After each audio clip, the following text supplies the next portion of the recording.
سلام، کاویانی هستم از 7 لرن. بریم سراغ این جلسه.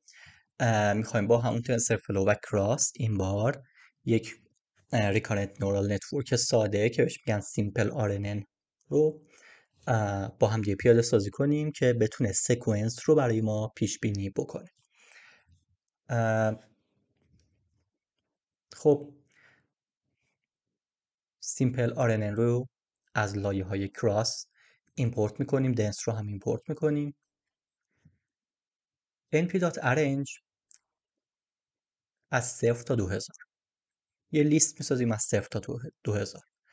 مقدار اون لیست رو ضرب در 100 میکنیم و سینوسش رو حساب میکنیم. برای هر کدوم از مقادیر میریزیم تو x. الان اگه x رو نگاه کنیم، x یه همچین حالتی میشه. فرض کنید حالا این یه داده که ما ساختیم، یه داده بسیار ساده است. فرض کنید این زمانه، محور x زمانه و محور y هم مثلا قیمت دلار. یه قیمتیه دیگه، بالا و پایین میره. بر اساس زمان بالا و پایین میره. 2000 واحد زمان هم داریم. 0 1 2 3 4 تا 2000. در واقع اینجا تابع سینوس رو نمایش دادیم که بتونه بالا و پایین بره. خب مثلا اگه 10 تای اولش رو ببینیم این شکلی میشه. اون چیز خاصی نیست دیگه. حالا میخوایم با استفاده از سیمپل RNN یا همون RNN ساده، ریکارنت نورال نتورک ساده، یادگیری رو روی مدل انجام بدیم. میایم 1500 تا داده اول رو میریزیم توی مجموعه آموزشی ترین و 500 تا داده آخر رو هم میریزیم توی مجموعه تست. داده های تایم سری رو بعد اینطوری تست کنیم دیگه. یه قسمت اولش رو بریزیم تو مجموعه آموزشی یاد بگیره و مجموعه آزمایشی یا تست رو روش تست کنیم. X ترین و X تست. یه داده سکوئنشال میسازیم. مدل رو میایم یک لایه هایی که میخوایم رو اد میکنیم. در واقع یک شبکه سکوئنشال یا ترتیبی مثل قبل میسازیم و لایه هایی که میخوایم رو اد میکنیم. یه سیمپل RNN، این یونیت در واقع تعداد واحدهای داخل شبکه هست. مثل CNN بود که مثلا میگفتیم 10 تا فیلتر میتونیم برای یک مرتبه کانولوشن داشته باشیم که مثلا یک تصویری که داشتیم رو مثلا میتونستیم توی یک لایه به جای اینکه یک بار روش کانولوت کنیم 3 بار با 3 تا کانولوشن مختلف روش کانولوت کنیم. 3 بار با 3 تا کانولوشن مختلف روش کانولوت کنیم که این کانولوشن ها وزن هایی بودن که یاد گرفته میشدن. اینجا هم همینه. اینجا ما یه دونه RNN نداریم، 64 تا RNN داریم که پشت سر هم قرار میگیرن و یه دونه نمونه به تمام این 64 تا فرض کن این یه دونه نمونه است. ببخشید. فرض کن یه دونه نمونه است. حالا بخور راحت تر بخوایم بگیم، همون مثال اولیه‌مون رو بیاریم. این یه دونه نمونه است. ما 64 تا از اینا پشت سر هم داریم. 64 تا از اینا پشت سر هم داریم.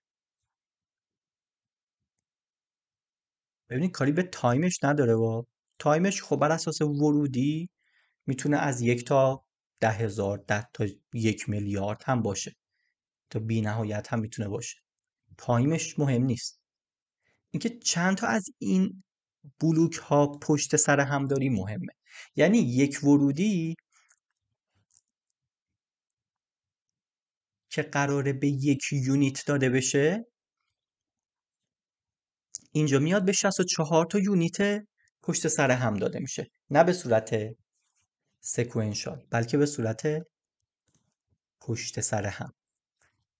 در واقع به صورت شهودی اگه بخوایم بگیم این یه دونه بلوکه که 64 تا وزن داره و یه دونه ورودی میاد به 64 تا وزن متصل میشه. حالا این یه دونه ورودی میتونه ترتیبی از مثلا 100 تا نمونه مختلف پشت سر هم باشه، مهم نیست. این در واقع یه هایپر پارامتری که میتونه زیاد و کم بشه. هر چقدر زیادتر بشه وزن‌های ما بیشتر میشه. اکتیویشن فانکشنش رو هم میتونیم بذاریم رلو، حالا ما اینجا گذاشتیم تانژانت هیپربولیک. خروجی رو میدیمش به لایه بعدی یه دنس 1. چرا دنس 1؟ ببینید الان ما اینجا خروجی شبکه رو، خروجی این سیمپل RNN رو، آخرین خروجیش رو گرفتیم دادیم به یک دنس 1، دادیم به یک دنس 1 یعنی ورودی میاد که سکونسی از داده هاست میاد، داده میشه به یه 64 تا RNN. حالا چون سکونس پشت سر هم میاد 64 تا از این RNN هایی داریم که پشت سر همن و این 64 تا رو که خب مثلا 64 تا وزن دارن، در نهایت در واقع همچین حالتیه 64 تا وزن پشت سر هم دارن، ولی خب همشون یک کار رو میکنن، همشون یک کار رو میکنن. در نهایت تمام اینها میان به یک نورون متصل میشه، خروجیشون به یک نورون متصل میشه. چرا به یک نورون؟ چون آخر کار ما میخوایم چی رو پیش بینی کنیم؟ میخوایم مثلا از روی 30 روز قبل، از روی قیمت های 30 روز قبل قیمت روز بعد رو پیش بینی کنیم. این روز بعد میشه یک نورون، این روز بعد میشه یک نورون. برای همین آرکیتکچر شبکه‌مون رو اینطوری طراحی کردیم. در واقع مسئله رگرسیونه، مسئله رگرسیونه که در نهایت ما باید چیکار کنیم؟ یک نورون توی این لایه آخر داشته باشیم که این یک نورونمون هم هیچ اکتیویشن فانکشنی نداره، یعنی در واقع لینیره، هرچی به عنوان ورودی براش بیاد همون به عنوان خروجی بهش در واقع ازش خارج میشه. چون مسئله رگرسیونه وقتی که میخوایم کامپایل کنیم میتونیم از مین اسکوئرد ارور یا مین ابسولوت ارور یا آر اسکوئرد یا همون R2 استفاده کنیم. ما اینجا از مین ابسولوت ارور استفاده کردیم. گفتیم لاس های مختلفی داریم توی کراس، اگه سرچ کنید تنسرفلو کراس لاس های مختلفی داریم. مسائل قبلیمون چون همشون کلاسیفیکیشن بود ما از کاتگوریکال کراس اینتروپی استفاده کردیم. اینجا چون مسئلهمون چیزی که میخوایم پردیکت کنیم یه عدده و در واقع مسئلهمون رگرسیونه، چون میخوایم پیش بینی کنیم فرض کنید قیمت فردا رو بر اساس مثلا 30 روز گذشته، این رو میخوایم پیش بینی کنیم دیگه. چون میخوایم یه همچین چیزی رو پیش بینی کنیم لاسمون رو بعد یک تابع مبتنی بر رگرسیون بذاریم که اینجا مین ابسولوت ارور گذاشتیم. اپتیمایزرمون هم که مثل همیشه آدامه. حالا اینجا دقت کنید، اینجا مجموعه دادمون رو داریم میسازیم. اگه اینجا دقت کنید مجموعه داده‌ای که اینجا داریم میسازیم به یک همچین صورتیه. میایم یه حلقه میزنیم از اول، حالا مثلا از 0 تا 1500 لن ایکس ترین میشه 1500، چون 1500 تای اول رو گذاشتیم برای ایکس ترین، منهای 15 یعنی 1485. حالا میایم دی رو میگیم آی به علاوه 15، مثلا دفعه اول آی صفره پس دی میشه 15. حالا اینجا برای ایکس تست این کارو کردیم. دفعه اول آی صفره پس دی میشه 15. میگه ایکس ترین رو اول از 0 تا 15 رو بیا به من بده. این رو اپندش میکنیم به ایکس تی که در واقع داده های متغیرهای مستقل ما هستن و فقط 15 همی رو اپند میکنیم به وای تی. در واقع 15 روز اول رو تا خود روز 15، نه که تا خود 15، نه خود روز 15، یعنی از 0 تا 14 رو میرزیمش توی ایکس تی، اپند میکنیم به ایکس تی. روز 15 هم رو یعنی روز بعد رو اپند میکنیم به وای تی. همین کار رو برای یکی یکی هی میریم جلو برای تمامی مجموعه های داده انجام میدیم. در واقع مجموعه داده ما یه همچین شکلی میشه. این میشه ایکس تی، این میشه ایکس تی، این هم میشه وایتی. وایتی یه عدده دیگه. وایتی یه عدد. هر سطر هر سطر که داره اپند میشه بهش. ببینید اینجا داره بهش اپند میشه. این ایکس تی و وای تی اول کار خالیه، داره بهش اپند میشه. از روز اول تا روز 15 تا قبل روز 15 یعنی تا روز 14 14 تا ویژگی میاد بهش اپند میشه. روز اول، روز دوم، روز سوم تا روز 14. بعد روز 15 میشه تارگتش. دوباره برای بعدی 14 روز رو میگیره، از روز یکم تا روز 15 رو میگیره که اینجا هم بازم میشه 15 تا ویژگی. خود روز 15 هم میاد. روز 16 میشه تارگتش، یعنی روز بعدش میشه تارگتش. دوباره بعدی از دو، ببینید این از 0 تا این از 3 اینطوری بنویسم. این از 0 بود سطر اول تا 14. این از 15 بخشید این از 1 تا 15. این از 2 تا 16 و همینطور تا آخر. حالا تارگت ها چی هن؟ روز بعدن. مثلا اگه 14 روز اول رو قیمت هاشو اینجا نوشتیم، فرض میکنیم اینا مثلا قیمت های دلارن دیگه. 14 روز اول رو قیمت هاشو اینجا نوشتیم، روز 15 هم قیمتش میاد به عنوان تارگت رو به روی سطر متناظر ایکس تی قرار میگیره توی وای تی. روز یکم تا روز 15 اگه نوشتیم، روز 16 میاد چی میشه؟ توی وای تی قرار میگیره. روز دوم تا 16 که نوشتیم، روز 17 میاد توی تارگت قرار میگیره و همینطور تا آخر. اینجا در واقع این کارو کرد. ایکس تی و وای تی رو برای داده های ترین اومدیم پر کردیم. همین کارو برای ایکس تست هم کردیم، یعنی برای 500 تا داده آخر. ایکس تی و ایکس تی بزرگ و ایکس تی کوچیک رو تبدیل کردیم به نامپای. الان اگه ایکس تی رو ببینید، شیپش مشخص. 1485 تا سطر داره. 1485 تا سطر داره و طبیعتا 15 تا هم ستون دیگه. 15 تا هم ستون. مثلا فرض کنید ایکس تی 2 رو ببینید. ایکس تی 2 از روز دوم تا روز 16. از روز دوم تا روز 16 یعنی 15 روز و پشت سر هم توی خودش داره.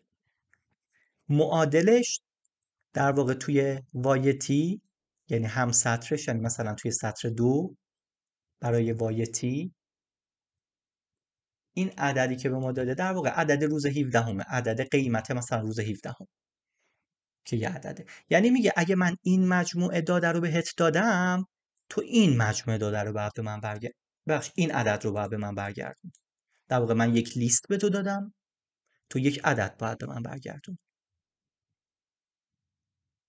چطور میفهمه یه لیست؟ خود سیمپل ایمپیوتر قانونی که داره، در واقع پروتکلی که برامون تعیین کرده همینه. میگه تو یه لیست به من بده، من این لیست رو به صورت زماندار توی هر سطر میدمش به سیمپل ایمپیوتر، سیمپل آرنه، و خروجیم هم همه خروجی ها رو تجمیع میکنم، با وزن وصل میکنم به دنس نهایی که داره به من خروجی میده. این دنس نهایی یه عدد دیگه یه خروجی به من میده. یه بار اینو رانش کنیم تا مدل داستامر رو با هم دیگه ببینیم. مدل داستامر رو ببینیم یه مقداری بهتر میتونیم درکش کنیم.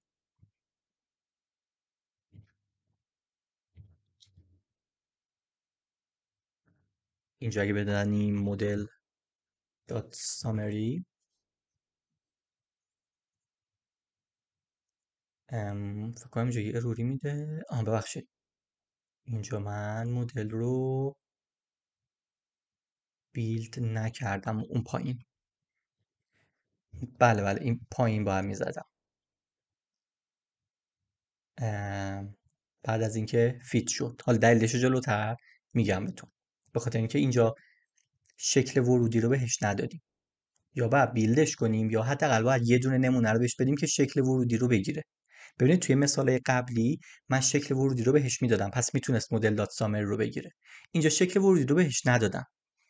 پس یا باید بیام اینپوت شیپ رو بهش بدم حالا، یا باید صبر کنم تا اولین دیتایی که بهش تزریق شد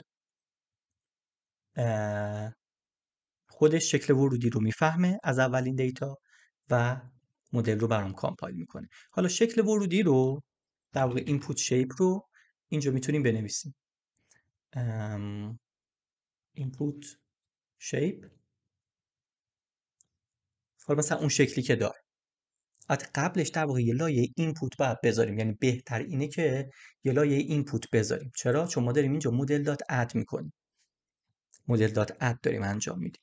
مدل ما کلا 15:1. حالا به صورت کلی اگه بخوایم بدونیم این مدل ما به اصطلاح 15:1، یعنی 15 روز در 15 روز در ببخشید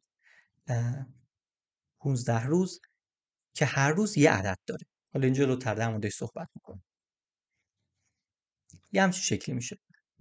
حالا اینپوت شیپ رو من خواستم نذارم که در هنگام فیت خودش اینفیر کنه، که بدونید میتونید اینپوت شیپ رو هم نذارید، ولی خب استاندارد ترینه که کلا اینپوت شیپ تعریف بشه. داده هایی که داریم حالا تعدادشون مهم نیست، ممکنه 10,000 تا دیتا داشته باشیم، ولی هر دیتا 15 روزه که توی هر روز ما یک عدد داریم، مثلا یک قیمت داریم. ببینید 15 روزه که توی هر روز ما یک قیمت داریم. حالا مثلا میتونیم توی یک روز چند تا ویژگی داشته باشیم که اینا حالا مباحث پیشرفته تر یکی جلوتر در موردش با هم دیگه صحبت میکنیم. خب اینجا نگاه کنید تعداد کل پارامترامون چند تا شده؟ 4226 تا. بعد این 4226 تا اومده تبدیل شده به در واقع تزریق شده به یک RNN و بعد هم دادیمش به یک دنس. حالا اینکه چرا تعداد پارامتراش شده 4000 خورده ای، به خاطر اینکه توی خود CNN خود RNN Recurrent Neural Networks ما به اصطلاح در واقع حجم داده هایی که داریم، حجم وزن هایی که داریم زیادتره. اینطوری نیست که حالا هر کدومش به یه دونه وزن وصل بشه. توش یه عالم وزن داریم که حالا جلوتر در موردش صحبت میکنیم. ولی خب در نهایت حدود 4000 تا پارامتر داریم که باید ترین بشه. شکل رو هم میتونستیم بهش ندیم که در هنگام ترین وقتی میخواد فیت بشه خودش بفهمه. حالا استاندارد سیمپل RNN اینه که وقتی میخوایم داده ها رو بهش بدیم، وقتی کل داده ها رو در واقع میخوایم بهش تزریق کنیم، میگیم np.reshape، بیا ریشیپ کن، شکل رو تبدیل کن به این حالت. الان 1485 در 15 دیگه، هر کدوم از اینها رو بکن یک بعد. در واقع اینا باید بشن یک بعد. چرا؟ چون یک مقدارن. این استانداردیه که خود RNN از ما میخواد. چون ممکنه برای هر کدوم از این بلوک ها ما چند بعد داشته باشیم. اینجا در واقع یونیوریانت RNN رو ما داریم ایجاد میکنیم. میگیم بیا ریشیپش کن، یه بعد به آخر کار اضافه کن. تعداد سطر و ستون ها همون بمونن، یه بعد به آخر کار اضافه کن. هم برای x ترین و هم برای x تست. ببینید x ترین چی میشه؟ 1485 در 15 در 1. در 15 در 1. در واقع میگیم اینجا داده ها رو واقعا عوض میکنیم. x0 الان مثلا x تی 0 رو ببینید 15 تا عدد پشت سر همه که هر کدومش افتادن توی یک بعد، توی در واقع یک بعد جدید. در واقع این یونیوریانت ما فعلا داریم کار میکنیم. حالا جلوتر مولتی وریانت رو هم میبینیم. داده های تارگت رو هم که تبدیل میکنیم به تبدیل میکنیم به نامپای. مدل رو میدیم فیت کنه xt و yt مثل قبل. توی 100 تا ایپاک بچ سایز رو هم میذاریم 20. اگه اینجا ادامه خروجی ها رو برم، بله ببینید اینجا شروع میکنه به ترین شدن. آروم آروم خطا کم میشه. خطا چی بود؟ اینجا مین ابسولوت ارور بود. مین ابسولوت ارور داره کم و کمتر میشه روی داده های ترین. حالا فعلا ولیدیشن رو بهش ندادیم.